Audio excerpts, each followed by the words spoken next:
C'était un matin et j'étais très déçue par moi-même. Parce que depuis 9 heures que je m'étais réveillée à nouveau après avoir prié à 5 heures, eh bien, j'ai beaucoup lutté pour rester éveillée. En fait, c'était un jour où j'étais, on va dire, un peu plus libre et j'avais besoin et j'avais envie vraiment de prendre beaucoup de temps avec Dieu et dans la prière. Et je luttais, je luttais beaucoup, je priais, je m'endormais, je priais, je m'endormais. Et après m'être réveillée une énième fois, eh bien j'ai dit cela au Saint-Esprit de Dieu. Je lui ai dit, mais je comprends pas, je ne fais que dormir, je prie, je m'endors, je prie, je m'endors. Franchement, je suis déçue de moi-même, lui ai-je dit. Et le Saint-Esprit m'a répondu. Il m'a répondu, il m'a dit clairement cette petite phrase, ce n'est pas une performance. Ce n'est pas une performance. Bon, sachant que le Saint-Esprit de Dieu connaît très bien la langue française, beaucoup mieux que moi, eh bien, j'ai décidé de vérifier l'étymologie du mot performance. Euh, Déjà, la première définition sur laquelle je suis tombée, c'est, je lis, résultat obtenu dans une compétition. Résultat obtenu dans une compétition. Alors ça, c'est dans le dictionnaire Le Robert que j'ai vu cette définition. Bon, et pour vous dire la vérité, moi, personnellement, je cantonnais en fait la performance au simple rendement d'une personne ou d'une chose. Voilà, quand j'entendais performance, voilà, pour moi, je faisais vraiment allusion au rendement de la personne. Mais c'était intéressant, je trouve, vraiment d'analyser quand même un peu plus profondément ces définitions. Et le Robert me dit déjà résultat obtenu dans une compétition. Bon, on n'est pas loin, bien sûr, de ce que je m'étais imaginé. Mais si nous allons un peu plus loin, je découvre que étymologiquement, performance est emprunté par l'intermédiaire de l'anglais performance, signifiant résultat d'un cheval de course. Résultat d'un cheval de course. Alors ça, je l'ai vu dans le dictionnaire de l'Académie française.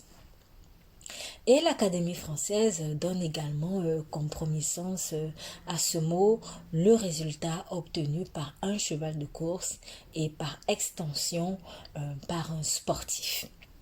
Voilà, donc quand on voit le mot performance, on a cheval de course, voilà, on a course, on a le cheval, on a la force, voilà. Et en voyant tout ça, je comprends que le Saint-Esprit me dit que eh ben, je ne fais pas la compétition de prière avec quelqu'un. Je ne fais pas la compétition de prière avec quelqu'un. Et du coup, on me dit, eh ben, c'est sûrement un esprit de compétition qui m'animait quand je me suis sentie déçue de n'avoir pas eu la capacité de prier à cause de la fatigue.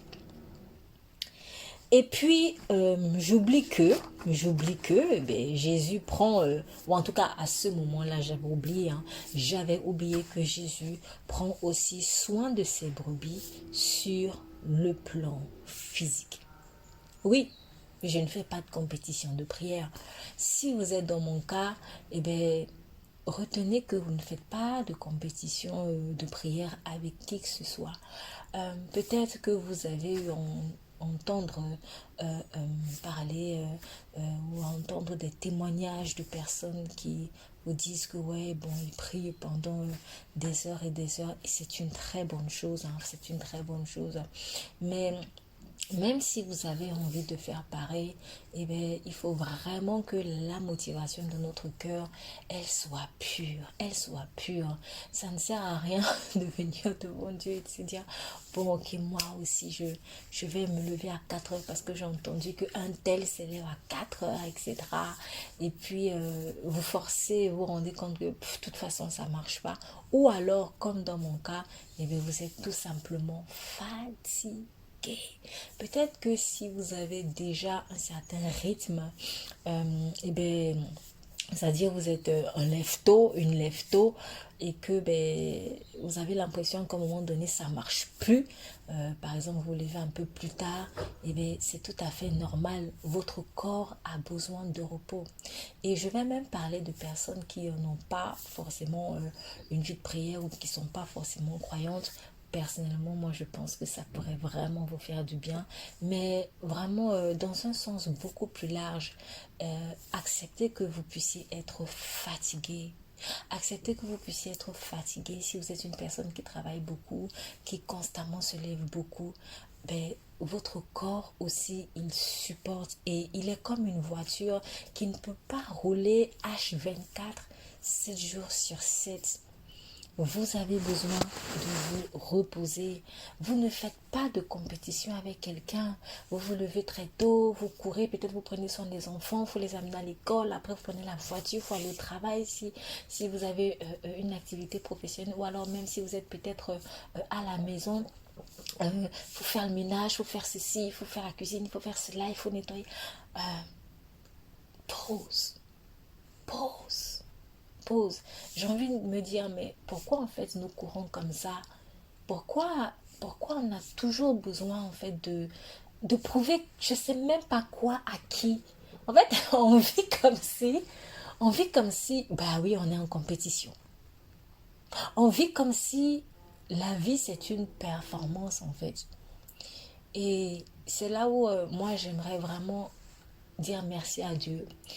Merci à Dieu de me nettoyer ou de me guérir de cette maladie de la performance parce que je crois vraiment elle est en l'homme. Elle est en l'homme depuis que l'homme a chuté en Éden, depuis que l'homme a désobéi à Dieu, depuis que le péché est entré dans l'humanité. On a reçu comme un mauvais venin bon, de toute façon le venin n'est jamais bon, donc on va dire simplement un venin. On a reçu le venin du mauvais zèle, je vais l'appeler comme ça, le venin du mauvais zèle, c'est-à-dire que tu fais les choses mais c'est vraiment avec un zèle mauvais, un zèle de compétition. Voilà, c'est comme si en fait tu as envie de prouver quelque chose, mais tu sais même pas à qui. Certaines personnes, elles savent à qui elles ont besoin de prouver. Peut-être que tu as été déçu par un papa et qui t'a toujours dit que tu es nul, qui t'a toujours dit que tu es un bon à rien. Peut-être que tu as été déçu par une maman pour qui tu ne faisais jamais les choses bien, j'en sais rien. Et au fond de toi, quelque chose qui gronde et qui dit, ben, je vais prouver à papa que eh ben, moi, je peux faire quelque chose de ma vie. Je vais prouver à maman que moi, je peux faire quelque chose de ma vie.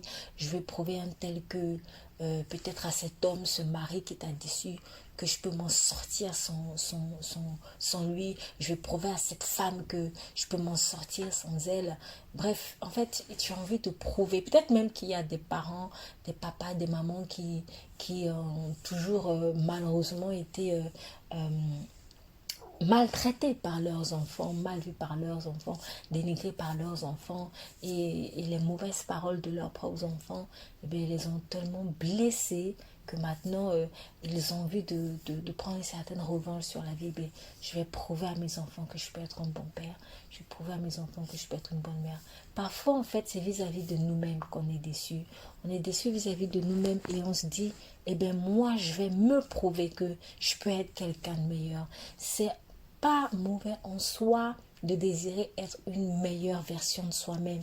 Mais le problème est que le zèle avec lequel nous faisons des efforts pour nous prouver à nous-mêmes en fait qu'on peut être une meilleure personne, et bien c'est un zèle qui n'est pas sain. Et c'est un zèle qui va finalement produire des résultats ou alors une mentalité de compétition. Vous aurez toujours l'impression d'être en compétition, soit avec vous-même, soit avec je ne sais qui. Mais en tout cas, voilà, c'est ça le mauvais zèle. Et vous savez, le mauvais zèle, quand vous lisez la Bible, en fait, le mauvais zèle a un autre nom. Un autre nom qui est très connu. La jalousie. La jalousie.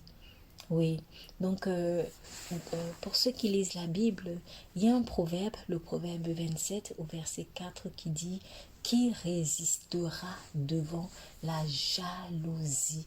La jalousie. En fait, quand on parle de jalousie ici, on fait référence aux zèles amers.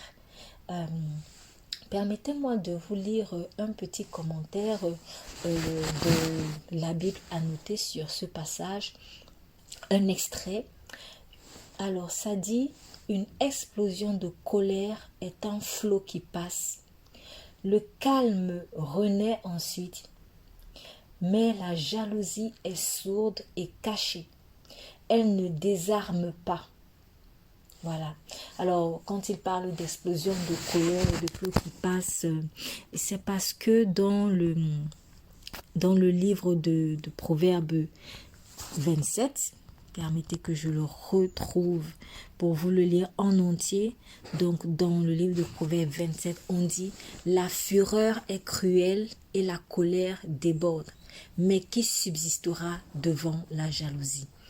Alors, d'autres versions disent « La fureur est cruelle et la colère impétueuse, mais qui résistera devant la jalousie ?» Un peu une façon de dire que la jalousie, elle est encore plus forte que la fureur, elle est plus forte que la colère. Donc, c'est pour cela que la Bible a noté dit « Une explosion de colère est un flot qui passe. » Voilà, donc quand il y a la colère, ça peut passer. Et le calme renaît ensuite. Mais la jalousie, elle est sourde, elle est cachée. Elle ne désarme pas. Donc, la jalousie a cette particularité, donc qu'on ne l'entend pas, elle est sourde et on ne la voit pas, elle est cachée. En plus, elle ne capitule pas, elle résiste. Ce n'est donc pas toujours facile de l'éradiquer et cela peut prendre du temps pour en venir à bout. Donc, en tout cas, moi, j'aimerais vous dire, pour ceux qui m'écoutaient, faites pas comme moi. Aujourd'hui, en tout cas, ça va beaucoup mieux. J'ai compris que la vie, c'est pas une performance. Prier, c'est pas une performance. Et vous aussi, dites-vous que vous avez le droit de vous reposer parce que vous ne faites pas de compétition avec quiconque. Bonne journée.